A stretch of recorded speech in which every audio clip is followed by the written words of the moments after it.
Sobat Dukcapil dan Swarga Loka, kembali lagi di Swalayan Swarga Loka jalan-jalan. Yeay.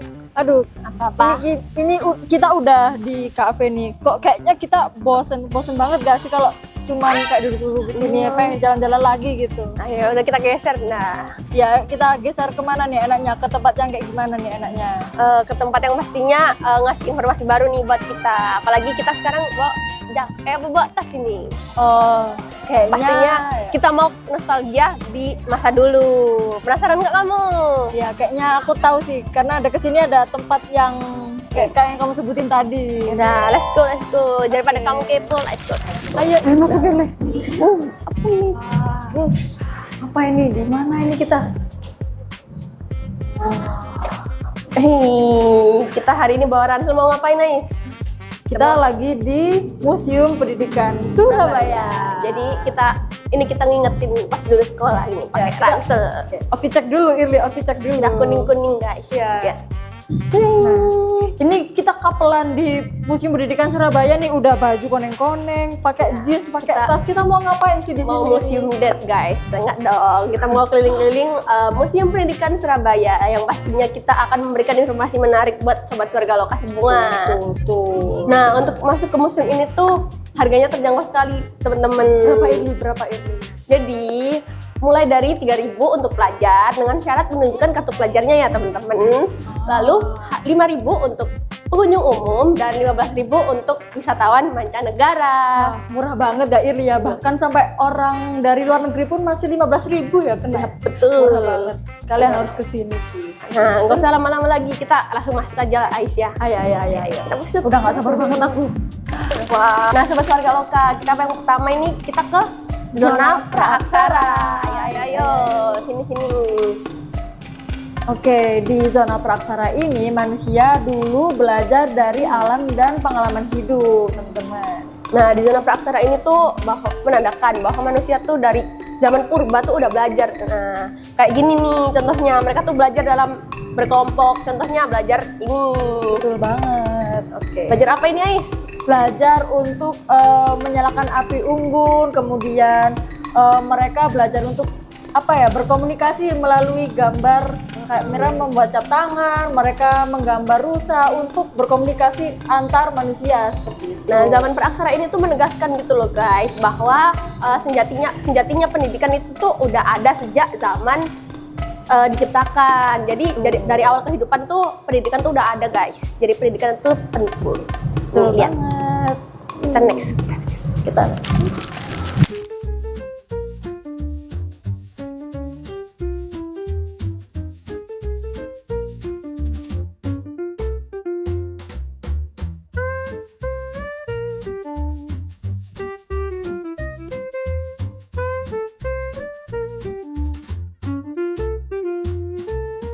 Nah, jumpa lagi di sini ada masa kerajaan. Nah, dari sini tuh pendidikan tuh mulai berkembang melalui padepokan, keraton, dan lembaga keagamaan yang ada pada zaman ini. Nah, pada zaman ini nggak cuma belajar ilmu pengetahuan loh, tapi juga etika, kepemimpinan, dan nilai-nilai spiritual. Bener-bener, di sini tuh dijelasin kalau pendidikan tuh nggak cuma belajar pada ilmu pengetahuan aja, tapi juga pada pembentukan karakter dan nilai-nilai moral. Betul, dari sinilah lahir para pemikir, pujangga, dan pemimpin yang berperan dalam pembentukan identitas peradaban Nusantara nih Sobat Swarga Loka. Nah, kita next ke sana, Ais. Yuk. Nah, yang ketiga kita ada di zona kolonial. Nah, di masa kolonial mulai bermunculan sekolah formal loh. Tapi aksesnya tuh terbatas dan diskriminatif. Jadi cuma untuk kaum-kaum tertentu aja. Meski begitu, pendidikan justru menjadi salah satu lahirnya tokoh-tokoh pergerakan nasional. Nah, di zona ini juga mulai bermunculan pemikiran kritis dari kaum terpelajar Bumi Putra yang memanfaatkan pendidikan sebagai sarana perjuangan dan kebangkitan nasional nih Sobat Swarga Loka. Nah, di zona kolonial ini menunjukkan bahwa pendidikan tidak hanya menjadi alat kekuasaan, tapi juga menjadi jalan lahirnya pemikiran baru, semangat perlawanan, serta tokoh-tokoh penting dalam perjuangan kemerdekaan Indonesia. Betul banget. Yuk kita jalan-jalan, Irli.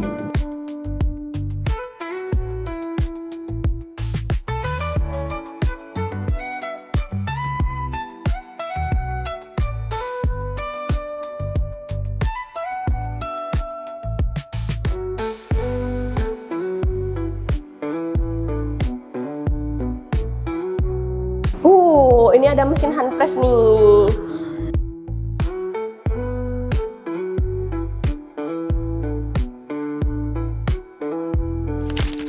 Dan ini Ibu Budi. Ayah Budi, ini kakak Budi. Ini udah mulai ternyata. Halo. Halo Sobat Surgaloka. Aduh maaf ya tadi ke distract karena kita Lagi nostalgia nih, iya, masa-masa bener. kita kecil SD gitu ya, belajar baca, pasti kalian nggak asing nih sama tulisan-tulisan kayak gini. Ya sekarang kayaknya udah jarang ya Irli ya kita menemukan ini di buku-buku anak sekolah ya. Dulu kita masih ada sih. Ternyata ini tuh diciptakan oleh Ibu Siti Rahmani, teman-teman, sejak tahun 1980. Nah, sekarang kita ke zona yang keempat nih, Yaitu zona kemerdekaan.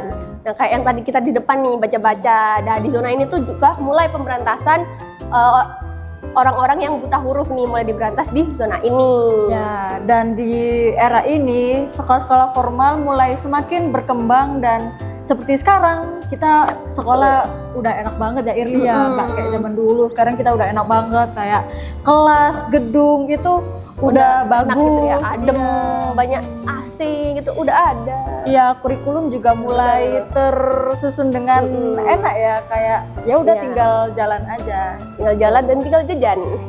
Tuh.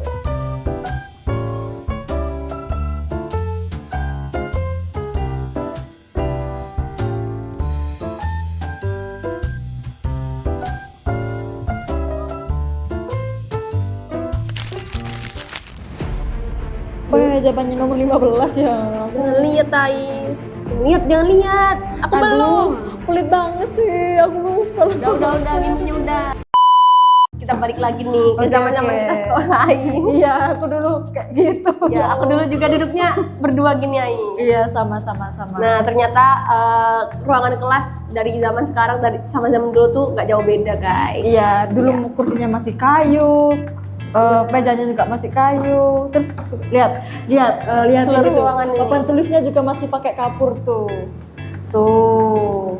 Oke, balik sini lagi. Nah, jadi suasana kelas di Museum Pendidikan itu seperti ini, guys. Ya, betul. Kamu mau tahu, Tais? Kenapa? Apa? Kasih tahu kalau tanggal 2 Juni tuh ada apa nih?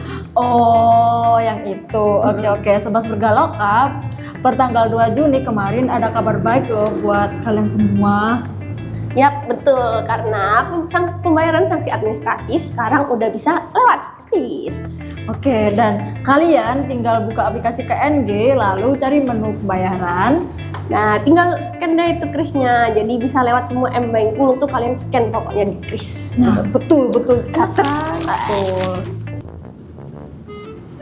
By the way, Irli, kamu tahu nggak? Kalian mau tahu nggak? Aku juga punya fun fact lagi nih. Apa nih? Kalau Museum Pendidikan Surabaya ini pertama kali diresmikan pada tanggal 25 November 2019.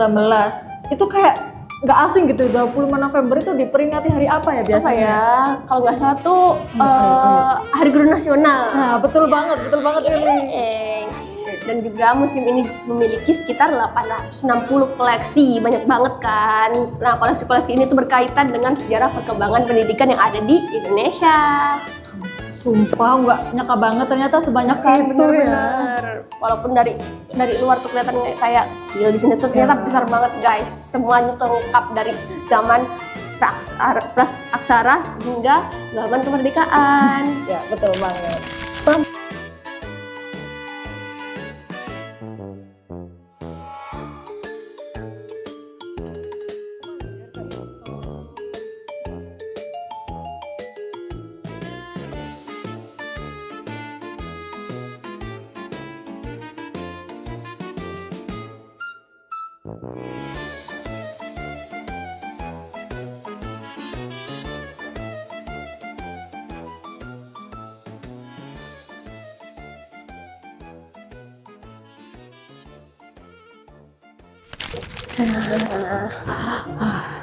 Hai Sobat Surgaloka. Bentar, aku mau nafas dulu. Ini capek banget karena ini gede banget guys museumnya. Betul-betul lengkap pol. Oke, udah. Nah, setelah kita udah keliling tadi Irli di museum ini ya, aku mulai kepikiran sesuatu Irli. Kepikiran apa? Laporan muka. Itu salah satunya sih. Terus apa Bais?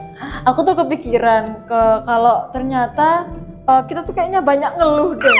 Soalnya soalnya kayaknya pendidikan orang zaman dulu tuh lebih susah kayaknya dari kita dulu sekarang. Bener sih, aku lihat-lihat dari keliling-keliling tadi tuh kita harus banyak-banyak bersyukur guys. Soalnya pendidikan kita jauh lebih mudah di sini. Iya, tapi semenjak setelah kita keliling museum pendidikan ini, aku mau tanya ke Sobat Surgaloka, pengen mampir nggak ke museum pendidikan Surabaya ini? Harusnya kalian pengen dong mampir ke sini. Menurut aku ya, sebagai warga non Surabaya, museum ini tuh rate-nya 10/10 guys. Setuju. Soalnya bener-bener lengkap masa pendidikannya tuh. Di sini tuh sangat dibahas dengan lengkap. Betul, aku juga 10/10. Aduh, sampai belepotan. Tenang. Aku juga setuju, aku juga 10/10 rate-nya. Dan buat Sobat Wargaloka, jangan lupa mampir ya ke Museum Pendidikan di Surabaya. Dan sampai jumpa di episode Swalayan berikutnya. Dadah!